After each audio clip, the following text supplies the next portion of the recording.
வணக்கம். நான் உங்கள் அன்பு ஜோதிடர் பிரபஞ்சம் பீதாம்பர கண்ணன். இன்று என்ன நிகழ்வு பார்க்க போகிறோம்னா,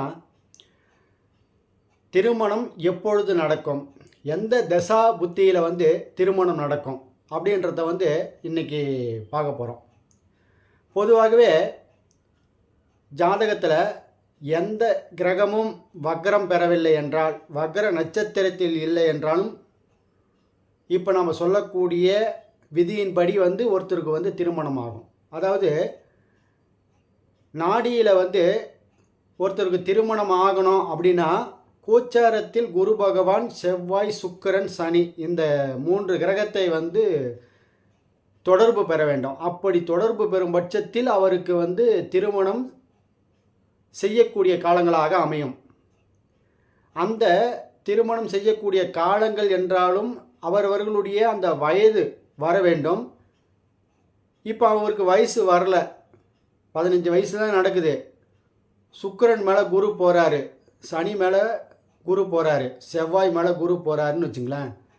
அப்பொழுது அவர்களுடைய குடும்பத்தில், அந்த ஜாதகருடைய குடும்பத்தில் யாருக்காவது உறவுகளில் திருமணம் நடக்கும். அந்த திருமணத்தில் இவர் பங்கு கொள்வார், அந்த திருமணத்தை நடத்தி வைப்பார். அப்போ ஜாதகர் மட்டும் கிடையாது, ஜாதகருடைய உறவு நிலைகளையும் உங்களுடைய ஜாதகம் எடுத்து சொல்லும். அது நாடியில் நம்ம பார்த்து சொல்ல முடியும்.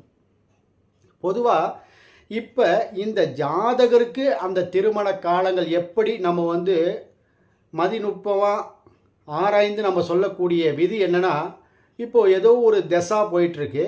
அந்த திசா வக்ரமாக இருக்கும் பட்சத்தில் 9 கிரகங்கள் இருக்குது. அதில் ராகு, கேதுக்கள், சூரியன், சந்திரனை தவிர மற்ற கிரகங்கள் வக்ரம் அடையும். சூரியன், சந்திரனும் வக்ரம் அடையக்கூடிய நட்சத்திரங்கள் இருந்தால் வக்ர நட்சத்திரங்கள் தான் அந்த கிரகங்களாக மாறிவிடுவார்கள்.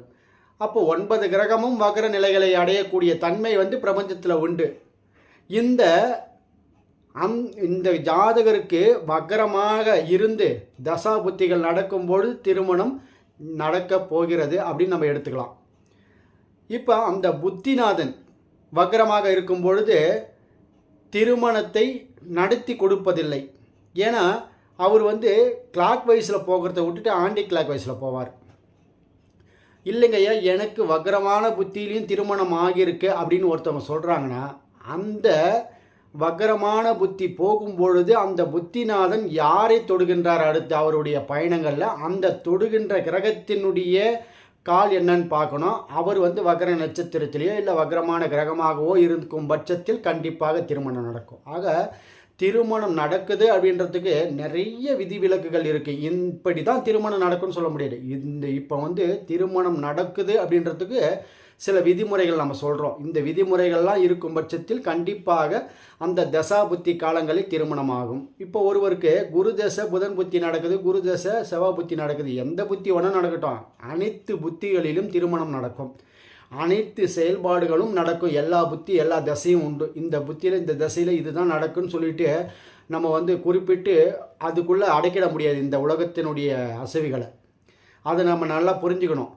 அப்படி இப்போ குரு தசை செவ்வாய் புத்தின்னு வச்சுங்களேன், குரு வக்ரமும் ஆகலை, செவ்வாயும் வக்ரம் ஆகலை, ஆனால் அவருக்கு திருமணம் ஆகியிருக்கு அப்படின்னு நம்ம பார்க்கும் பொழுது அந்த செவ்வாய் என்ற புத்திநாதன் யாரை அடுத்து தொடுகின்றார் அவருடைய பயணங்களில், அவர் 1, 5, 9 கிரக திரிகோணத்தில் யாரெல்லாம் சேர்க்கையாக பெறுகின்றார், அந்த சேர்க்கையாக பெறக்கூடிய கிரகம் வக்ரமாக இருக்கும் அல்லது வக்ர நட்சத்திரங்களில் இருக்கும்.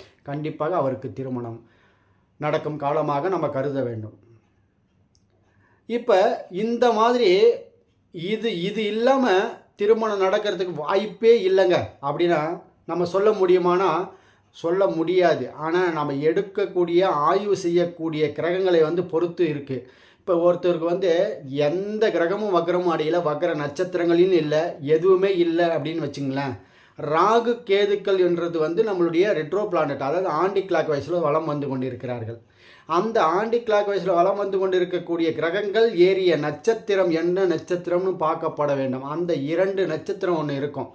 அந்த 2 நட்சத்திரங்களினுடைய அதான் அந்த ராசிநாதனோ கிரகநாதனோ அந்த தசாபுத்தி காலங்கள் சொல்லக்கூடிய புத்திநாதன் அவரை போய் தொடுவார். அந்த காலங்களில் கண்டிப்பாக திருமணம் நடக்கும். நீங்கள் எப்படி வேணாலும் எடுத்து ஆய்வு பண்ணி பாருங்கள். மதிநுட்பமாக அதி அற்புதமாக நமக்கு வந்து வக்ர நட்சத்திரங்கள் வக்ர கிரகங்கள் தான் திருமணத்தை நடத்தி வைக்கும். அதாவது ஒரு உடல்ன்றது வந்து ஒரு உலகம் சொல்லுவேன் நான். இந்த உடல் இருக்குன்னா இந்த பிரபஞ்சம் அப்படின்னு சொல்லக்கூடிய இந்த உடலானது இன்னொரு உடலை சேர்கின்றது. அப்படி சேரும் பட்சத்தில் அது என்ன பண்ணுன்னா clockwise anticlockwise எதிர வரக்கூடிய ராகு கேதுக்கள் அவங்க தான் வந்து ரெட்ரோ பிளானட். அவங்க தான் எதிர் திசையில் வந்துட்டு இருக்காங்க. அவங்க தான் வந்து எந்த நட்சத்திரத்தில் ஏறுறாங்களோ அந்த நட்சத்திரம் வந்து வக்ர நிலைகளை அடைகின்றது. ஆல்ரெடி மகம் இந்த ராகு கேதுக்களுடைய நட்சத்திரங்கள் இருக்குல்ல 6 நட்சத்திரம், அது வந்து வக்ர நட்சத்திரம் சொல்லுவோம் 27 நட்சத்திரத்தில். இந்த ராகு கேதுக்கள் எந்த நட்சத்திரத்தில் இருந்தாலும் அதுவும் வக்ர நட்சத்திரம் சொல்லுவோம். அதோட 7 கிரகங்கள் ஞாயிறு முதல் சனி வரை இருக்கிறதுல அந்த கிரகங்களும் சூரியன் சந்திரன் செவ்வாய் புதன் குரு சுக்கிரன் சனி வரைக்கும் இருக்கலாம். அந்த கிரகங்கள் வக்ரமாக எடுக்கும் பட்சத்தில் குஜாதி ஐவர்கள் சொல்லக்கூடிய செவ்வாய் புதன் குரு சுக்கிரன் சனி இவங்கெல்லாம் வந்து வக்ர நட்சத்திரத்தில் இருந்தாங்கன்னா அதுவும் வக்ரமாக கருதப்படும். சூரியன் சந்திரன் வந்து வக்ர நட்சத்திரத்தில் அதாவது அஸ்வினி மகம் மூலம் திருவாதிரை சுவாதி சதயம் இதில் இருந்தாலும் வக்ரமாக கருதப்படும். இப்படி எந்த ஒரு தசாநாதனும் புத்திநாதனும் அமர்ந்திருக்கிற சமயங்களில் வக்ரமாக செயல்படும் தசாபுத்தி காலங்களில் ஒருவருக்கு திருமணம் நிச்சயமாகும். அப்படி திருமணம் நிச்சயமாகி திருமணம் செய்யக்கூடிய காலங்கள் இப்போ அவருக்கு வயது வந்திருக்கு, திருமணத்துக்கு உண்டான கேள்வியை கேட்குறாங்க. அவருக்கு வந்து அந்த புத்தி போயிட்டுருக்கு. இப்போ வந்து ஒரு புதன் புத்தி போயிட்டுருக்கு. புதன் என்ன பண்ணுறாரு, ஒரு கிரகத்தை அடுத்து தொட போகிறார். அந்த தொடப்போட கிரகத்தினுடைய கால் அவர் எந்த நட்சத்திரத்தில் நிற்கிறாருன்னு பாருங்கள். வக்ரமாக இருந்தால் கண்டிப்பாக திருமணமாகும். புதனே வக்ரமாக இருந்தாலும் புதன் என்ற கிரகம் வக்ர நட்சத்திரத்தில் இருந்தாலும் அந்த புத்தியில் திருமணமாகும். அப்போ ஒரு கிரகம் வக்ர நட்சத்திரங்களில் இருந்தால் அந்த தசா புத்தி காலங்களில் கண்டிப்பாக திருமணத்துக்கு உண்டான காலங்கள். சரிங்க ஐயா, இந்த மாதிரி நாம் எடுத்துக்கும் பொழுது அடிக்கடி அந்த வக்ரமான நட்சத்திரம் வக்ரமான காலங்கள் இருக்குமே, அப்படி என்ன செய்வது அப்படின்னா, ஒருவருக்கு என்ன கேள்வி கேட்குறாங்களோ பசி இருந்தால் தான் உணவு உண்ண முடியும். அதேமாதிரி திருமணம் என்ற எண்ணம் அந்த நபருக்கு இருக்கப்பட வேண்டும். யாருக்கு? அந்த தசா புத்தி போகுதில்ல அந்த ஜாதகருக்கு திருமணம் என்ற எண்ணம் அவர் மனதில் ஊறிவிட்டால், இப்போ தான் வக்ரமான நட்சத்திரத்தினுடைய தசையோ புத்தியோ போகுதுன்னு வச்சுங்களேன், அவருக்கு ஏற்கனவே திருமணம் ஆயிடுச்சு. அப்புறம் இன்னொரு முறை அவருக்கு எப்படி திருமணம் ஆகும் அப்படின்ற கேள்வி நீங்கள் கேட்கலாம். அந்த மாதிரி வக்ரமான நட்சத்திரத்தை தொடுகின்ற தசாபுத்தியோ இல்லை வக்ரமான இருக்கக்கூடிய தசாபுத்தியோ போகும்பொழுது அவர் அந்த ஜாதகர் திருமணம் செய்யக்கூடிய எண்ண அலைகள் அவர் மனதில் ஊன்றிவிட்டால் கண்டிப்பாக திருமணமாகும்.